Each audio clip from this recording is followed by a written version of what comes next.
Roth IRA rules and how withdrawals are treated. I want to first go over a quick example just to use it to illustrate this. So, one, what's a contribution? That's the money you put in. So, see, I have a video on income limits. There's a lot of rules around this, but if you're married filing jointly, basically if you make less than $230,000 in 2024, you don't really have to worry about it. You can make the full contribution as long as you make at least the amount of money that you're contributing to it. That would be $7,000 per person in 2024. If you're over the age of 50, they give you catch-up contributions to both the IRAs as well as 401ks and things like that. For the IRAs, you get to contribute an extra $1,000 per person. So that amounts for me and my wife, since we're under the age of 50, we can put $14,000 away a year, which we do. So we put $14,000 away, and over the course of the year, let's hypothetically say we made $3,000, so the account balance grew to $17,000. The contribution was $14,000. The earnings were $3,000. So the contributions, that's basically what I put in, that's $14,000. The earnings, that's $3,000. The earnings have most of the rules. Contributions I can withdraw. For the order of distribution, the government makes this very simple. Your contributions come out first. Any conversions or rollovers come out second, and then your earnings come out last. This really simplifies this. If I have contributions, these are made post-tax. I already was taxed on them. I can remove these tax and penalty free at any age. So the earnings, this is really where all the rules start coming into play.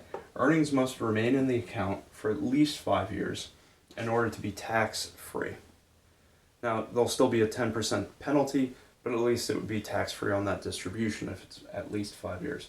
If it's under 5 years, you have to pay it as ordinary income, as well as a 10% penalty. If you have earnings that are held for greater than 5 years, but you are not quite yet 59.5 years of age, you'll have a 10% penalty unless they're qualified. What are some things that are qualified? There's a longer list, but these are the common ones, I would say. The main qualified distribution that I see most often is when people look to buy a house, they may use $10,000 of the earnings as the down payment on the house.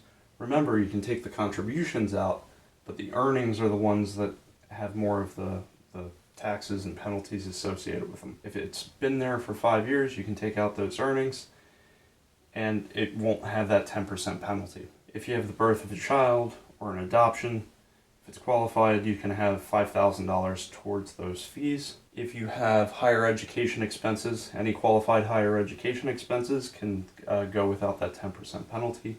And if it's there for longer than 5 years, you get that, tax-free, penalty-free. It's great.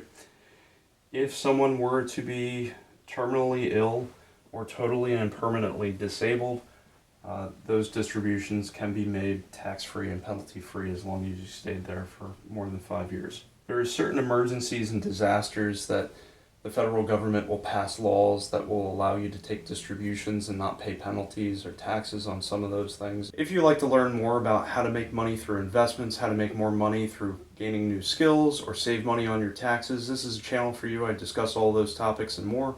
Thank you for watching. Please subscribe and have a great day.